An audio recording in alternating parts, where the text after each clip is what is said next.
90% लोग forced action में गलती करते हैं। क्या आप भी उनमें से एक हैं? क्या फ्रेंड्स आप भी गलती करते हैं? अगर गलती करते हैं तो यह वीडियो आपके लिए है। वीडियो के एंड तक बने रहिएगा। तो आइए लेट्स स्टार्ट दिस वीडियो। तो देखिए फ्रेंड्स, फोर्स्ड एक्शन किसे कहते हैं? क्या होते हैं फोर्स्ड एक्शन? तो देखिए, जो कार्य दबाव, धमकी या बाध्यता के अंतर्गत किया जाए वो फोर्स्ड एक्शन कहलाते हैं। तो देखिए फ्रेंड्स, चार्ट के माध्यम से आपको बताने का प्रयास करूंगी। आई होप्स आपको समझ में भी आएगा। तो देखिए फ्रेंड्स, फोर्स्ड एक्शन के सेंटेंस देखिए, प्रेजेंट में मुझे जल्दी उठना पड़ता है। देखिए, मेरी इच्छा नहीं है जल्दी उठने की, मुझे फोर्स किया जा रहा है, इसलिए मैं कह रही हूँ कि मुझे जल्दी उठना पड़ता है। I have to wake up early. फिर देखिए पास्ट का सेंटेंस, मुझे कल जल्दी उठना पड़ा। I had to wake up early yesterday. फिर देखिए फ्यूचर में, उसे स्कूल जाना पड़ेगा। देखिए फोर्स किया जा रहा है कि उसे स्कूल जाना पड़ेगा। उसकी इच्छा नहीं है स्कूल जाने की, लेकिन उसे फोर्सफुली कहा जा रहा है कि उसे स्कूल जाना पड़ेगा। तो he will have to go to school. तो देखिए फ्रेंड्स, अगर ये आप फोर्स्ड एक्शन के सेंटेंस तैयार कर लेते हैं, फोर्स्ड एक्शन का जो टॉपिक है इसे तैयार कर लेते हैं, तो आपको स्पोकन इंग्लिश में प्रॉब्लम नहीं होगी। तो देखिए फ्रेंड्स, अब देख लेते हैं स्ट्रक्चर। देखिए स्ट्रक्चर तैयार करना बहुत जरूरी है। अगर आप चाहते हैं कि आप सेंटेंस को इजीली सॉल्व करें, तो आपको स्ट्रक्चर तैयार होना बहुत जरूरी है। तो देखिए स्ट्रक्चर, देखिए friends, affirmative structure, subject plus has या हैव टू। देखिए हैज टू का यूज आपको सिंगुलर के साथ में करना है और हैव टू का यूज आपको प्लूरल के साथ में करना है। फिर वर्ब की बेस फॉर्म, देखिए वर्ब की बेस फॉर्म कहिए या फिर वर्ब की फर्स्ट फॉर्म, दोनों सेम ही है। तो देखिए यहाँ पे आपको वर्ब की बेस फॉर्म लिखनी है। फिर आइए फ्रेंड्स, अब देख लेते हैं निगेटिव स्ट्रक्चर। देखिए निगेटिव सेंटेंस भी आएगा और अफर्मेटिव सेंटेंस भी आएगा। कहने का मतलब आपको स्ट्रक्चर तैयार रहेगा तो आप कंफ्यूज नहीं होंगे और आप बहुत ही इजीली सेंटेंस को सॉल्व कर लेंगे। तो देखिए negative structure, subject plus does या डू। देखिए सब्जेक्ट लिखेंगे, फिर डज नॉट या डू नॉट। देखिए डज नॉट का यूज आपको सिंगुलर के साथ में करना है और प्लूरल के साथ में, सॉरी, प्लूरल के साथ में आपको डू नॉट का यूज करना है। क्यों नॉट क्यों लगाना है? क्योंकि ये निगेटिव स्ट्रक्चर रहेगा, निगेटिव सेंटेंस रहेगा, तो आपको नॉट लगाना है। तो देखिए सब्जेक्ट डज नॉट या डू नॉट, फिर हैव टू का यूज करना है। कहने का मतलब जैसे हैज टू, हैव टू था, उसी तरह से आपको यूज करना है। इसको हटाना नहीं है। निगेटिव में कहने का मतलब हैव टू का आपको हटाना नहीं है। हैव टू के पहले आपको डू या डज का यूज करना है सब्जेक्ट के अकॉर्डिंग। तो देखिए फ्रेंड्स, फिर उसके बाद में आपको वर्ब लिखना है। तो ये आपका जो है प्रेजेंट का जो है स्ट्रक्चर है। अब आइए देखते हैं पास्ट का जो है स्ट्रक्चर क्या है। देखिए पास्ट का सब स्ट्रक्चर है सब्जेक्ट, फिर प्लस देखिए हैड टू प्लस वर्ब की बेस फॉर्म। बहुत ही सिंपल है फ्रेंड, थोड़ा सा ध्यान देने की जरूरत है आपको। सब्जेक्ट लिखेंगे, फिर हैड टू का यूज करेंगे, फिर वर्ब का यूज करेंगे। ये आपका पास्ट का अफर्मेटिव स्ट्रक्चर है। अब देखिए फ्रेंड्स, मैंने यहाँ सामने लिख दिया है, आप इसे नोट डाउन कर लीजिएगा या तो फिर इसका स्क्रीनशॉट लेके आप रख लीजिए, इसको तैयार कर लीजिए। अब देखिए यहाँ पे इसका निगेटिव सेंटेंस, किसका? पास्ट का। फिर देखिए सब्जेक्ट प्लस डिड नॉट। देखिए फ्रेंड्स, ये पास्ट का है, तो पास्ट का आपको जो है पता ही है कि पास्ट में जो हेल्पिंग वर्ब होती है वो डिड होती है। तो लेकिन डिड का यूज कहाँ करना है? निगेटिव में किया जाता है। तो देखिए सब्जेक्ट लिखेंगे, फिर डिड नॉट, फिर हैव टू।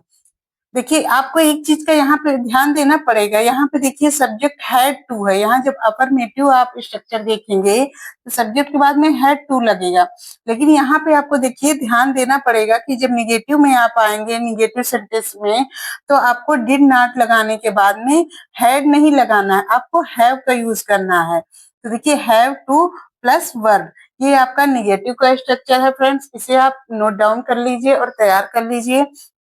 अब देखिए फ्रेंड, फ्यूचर का देखिए अफर्मेटिव स्ट्रक्चर। देखिए subject plus will have to, यहाँ पे देखिए विल हैव टू। देखिए आपको ये सब चीज, छोटी छोटी चीजें हैं जो आपको तैयार करनी होगी फ्रेंड्स।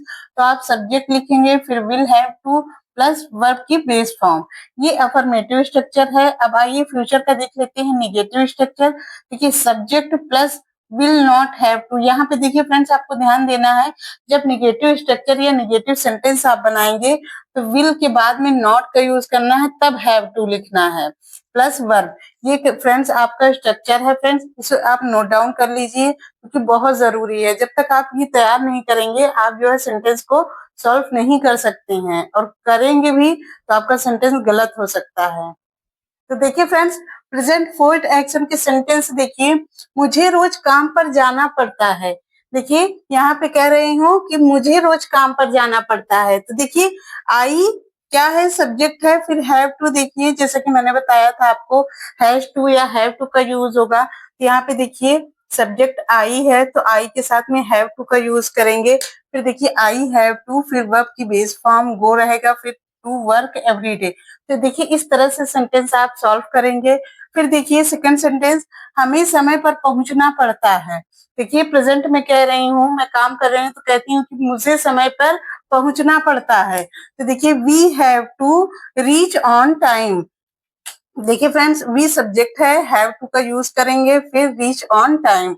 तो अब देखिए इस तरह से आप सेंटेंस सॉल्व करते जाएंगे। थर्ड सेंटेंस क्या है, गरिमा को अंग्रेजी सीखनी पड़ती है। देखिए गरिमा हैज टू, देखिए यहाँ पे हैज टू का यूज क्यों हुआ है, देखिए यहाँ पे वी क्या है, प्लूरल है, तो देखिए प्लूरल के साथ में हैव टू, लेकिन यहाँ पे देखिए गरिमा क्या है, सिंगुलर है, तो सिंगुलर के साथ में हैज टू का यूज करना है। फिर वर्ब की बेस फॉर्म लगानी है, लर्न इंग्लिश। तो देखिए गरिमा हैज टू लर्न इंग्लिश। इस तरह से आप जो है, अगर आपको देखिए फ्रेंड्स स्ट्रक्चर तैयार रहेगा तो आप बहुत इजीली सेंटेंस को सॉल्व कर सकते हैं। अब आइए देखिए प्रेजेंट फोर्थ एक्शन का निगेटिव सेंटेंस देखिए, हमें इंतजार नहीं करना पड़ता है। देखिए फ्रेंड्स कह रहे हैं कि हमें इंतजार नहीं करना पड़ता है। तो वी लिखा, वी क्या है, सब्जेक्ट है, फिर डू नॉट क्यों लगाएंगे, क्योंकि ये निगेटिव सेंटेंस है। लेकिन देखिए यहाँ पे डज क्यों नहीं होगा, डू क्यों होगा, देखिए क्योंकि ये प्लूरल है, तो प्लूरल के साथ में आपको डू का यूज करना है। तो we do not have to. देखिए यहाँ पे आपको ध्यान देने की जरूरत है, जब आप निगेटिव का ये डू नॉट लिखेंगे तो उसके बाद आपको हैव टू लिखना है, हैव टू नहीं हटाना। अगर आप हटा देंगे हैव टू तो आपका गलत हो जाएगा सेंटेंस। तो देखिए we do not have to, फिर वर्ब लिखना है, वर्ब क्या है, वेट। तो देखिए we do not have to wait, हमें इंतजार नहीं करना पड़ता है। तो इस तरह से आप जो है सेंटेंसेस सॉल्व करेंगे। अब आइए फ्रेंड्स देखते हैं नेक्स्ट। तो देखिए फ्रेंड्स, पास्ट फोर्थ एक्शन, देखिए इसके सेंटेंस कैसे हैं। देखिए उसे नौकरी छोड़नी पड़ी। देखिए यहाँ पे पास्ट का है ये, तो देखिए पड़ी। प्रेजेंट में क्या था, पढ़ता है। पास्ट में क्या है, पड़ी। फ्यूचर में क्या है, पड़ेगा। तो देखिए उसे नौकरी छोड़नी पड़ी। He had to leave the job. देखिए ही क्या है फ्रेंड, सब्जेक्ट है, हैड टू आपको यूज करना है। फिर लीव क्या है, वर्ब, वर्ब की बेस फॉर्म द जॉब। तो he had to leave the job. I hope friend आपको समझ में आ रहा होगा। अब देखिए सेकंड सेंटेंस, उसे सच बोलना पड़ा। देखिए यहाँ पे पढ़ा, पढ़ी, और मैंने जैसे कि बताया आपको पहले कि प्रेजेंट में पढ़ता है, पढ़ता है, पढ़ती है। पास्ट में आएगा पढ़ी है, पढ़ा है, और फ्यूचर में आएगा पढ़ेगा, पढ़ेगी। इस तरह आपका रहेगा, तो आप समझ जाइएगा फ्रेंड्स। देखिए सेकंड सेंटेंस, उसे सच बोलना पड़ा। She had to tell the truth. यहाँ पे देखिए सी सब्जेक्ट है, फिर हैड टू क्या है, ये फ्रेंड्स हैड टू आपको लगाना है इसमें। फिर देखिए टेल द ट्रूथ, ये आपका जो है वर्ब की बेस फॉर्म है। देखिए she had to tell the truth. देखिए फ्रेंड थर्ड सेंटेंस, उसे स्कूल जाना पड़ा। देखिए he had to go to school. He subject है, हैड टू का यूज करना है, फिर गो क्या है, वर्ब है, गो टू स्कूल। देखिए स्कूल ऑब्जेक्ट है, he had to go to school. अब देखिए फोर्थ सेंटेंस, उसे पैसे नहीं देने पड़े। देखिए उसे पैसे नहीं देने पड़े, ये निगेटिव सेंटेंस है फ्रेंड। देखिए ही क्या है, सब्जेक्ट है, फिर देखिए डिड नॉट का यूज करना है। क्यों करना है, क्योंकि ये निगेटिव सेंटेंस है और पास्ट का है, इसलिए डिड का यूज होगा। तो ही डिड नॉट, यहाँ पे देखिए फ्रेंड्स आपको ध्यान देना पड़ेगा, यहाँ पे डिड नॉट लिखने के बाद हैव टू का यूज करना है। हैव टू आपको नहीं हटाना है, क्योंकि हैव टू का यूज आपको करना है, कब करना है, डिड नॉट के बाद में। देखिए he did not have to, फिर देखिए पे क्या है, वर्ब है, पे द मनी। तो he did not have to pay the money, ये निगेटिव सेंटेंस है फ्रेंड्स। आई होप आपको समझ में आ रहा होगा फ्रेंड्स।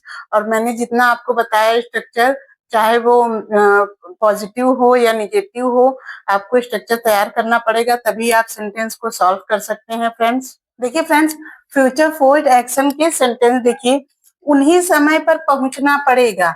देखिए they will have to reach on time, यहाँ पे देखिए दे क्या है, सब्जेक्ट है, फिर विल हैव टू का यूज करना है। देखिए फ्रेंड्स जब फ्यूचर का सेंटेंस होगा तो यहाँ पे देखिए पढ़ेगा, जैसा कि मैंने पहले आपको बताया था कि प्रेजेंट में पढ़ता है और पास्ट में पढ़ा और फ्यूचर में क्या आएगा, पढ़ेगा पढ़ेगी। देखिए उन्हें समय पर पहुंचना पड़ेगा, they will have to reach on time. They subject है, विल हैव टू का यूज करना है, रीच क्या है, आपका वर्ब है, वर्ब की बेस फॉर्म, फिर ऑन टाइम, तो they will have to reach on time. यहाँ पे देखिए उसे स्कूल जाना पड़ेगा, he will have to go to school. He subject है, विल हैव टू का यूज करना है, गो वर्ब है, फिर देखिए स्कूल क्या है, ऑब्जेक्ट है, तो he will have to go to school. यहाँ पे देखिए सारे सेंटेंस में फ्रेंड पढ़ेगा आ रहा है, तो मैंने आपको बताया, आई होप आपको समझ में आ रहा होगा। अब देखिए थर्ड सेंटेंस, हमें नियमों का पालन करना पड़ेगा। देखिए we will have to follow the rules, देखिए वी सब्जेक्ट है, विल हैव टू का यूज करना है, फॉलो द रूल्स। देखिए इस तरह से आपको फ्रेंड सारे सेंटेंसेस सॉल्व करने हैं। अब देखिए फोर्थ सेंटेंस आपको ध्यान देने की जरूरत है, क्यों, देखिए क्योंकि ये निगेटिव सेंटेंस है, तुम्हें पैसे नहीं देने पड़ेंगे। यहाँ पे देखिए यू सब्जेक्ट है, फिर विल नॉट, यहाँ पे देखिए फ्रेंड्स विल लगाना है, फिर नॉट का यूज करना है, क्यों करना है, क्योंकि ये निगेटिव सेंटेंस है। देखिए यू विल नॉट, नॉट के बाद में हैव टू का यूज करना है आपको, फिर पे द मनी, तो देखिए you will not have to pay the money. तो इस तरह से आपको फ्रेंड्स सारे सेंटेंसेस सॉल्व करने हैं।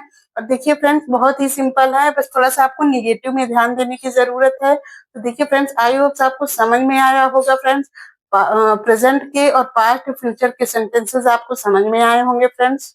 देखिए फ्रेंड्स बहुत ही सिंपल ट्रिक बता रही हूँ आपको, इस ट्रिक से अगर आप तैयार कर लेंगे इस ट्रिक को, बहुत इजीली आप सेंटेंस को सॉल्व कर सकते हैं। तो देखिए फ्रेंड्स अगर हिंदी वाक्यों के अंत में पढ़ता है लिखा है तो वो प्रेजेंट का सेंटेंस है, और वहां पे आपको हैज टू या हैव टू का यूज करना है। सब्जेक्ट के अकॉर्डिंग आपको यूज करना रहेगा, हैज टू या हैव टू का यूज करना है। तो देखिए फ्रेंड्स अगर हिंदी वाक्यों के अंत में पढ़ा है, जैसे मुझे कल स्कूल जाना पड़ा, तो देखिए पढ़ा आ गया तो वहां पे आपको हैड टू का यूज करना है, ये पास्ट का सेंटेंस हो जाएगा। अब देखिए पड़ेगा, जैसे मुझे कल स्कूल जाना पड़ेगा, यहाँ पे देखिए पड़ेगा रहेगा अगर हिंदी वाक्यों के अंत में, तो वो फ्यूचर का सेंटेंस है, वहां पे आपको विल हैव टू का यूज करना पड़ेगा। तो कहने का मतलब इस तरह से अगर आप तैयार कर लेते हैं कि पढ़ता है तो वहां पे हैज या हैव टू का यूज होगा, पढ़ा है तो हैड टू का यूज होगा, और पढ़ेगा अगर लिखा है तो वहां पे विल हैव टू का यूज होगा। तो इस तरह से आप अगर इसे तैयार कर लेंगे तो बहुत इजीली सेंटेंस को सॉल्व कर सकते हैं। तो फ्रेंड्स आई होप आपको समझ में आ गया होगा फ्रेंड्स। देखिए फ्रेंड्स मुझे रोज खाना बनाना पड़ता है, इस सेंटेंस को आप सॉल्व करके कमेंट बॉक्स में जरूर बताएं, और वीडियो पसंद आया हो तो वीडियो को लाइक करें, और यह वीडियो आप अपने दोस्तों में भी शेयर करें। और फ्रेंड्स मेरा वीडियो अगर आप पहली बार देख रहे हैं तो चैनल को सब्सक्राइब करें। मिलते हैं ऐसे अगली नेक्स्ट वीडियो में, तब तक के लिए जय हिंद।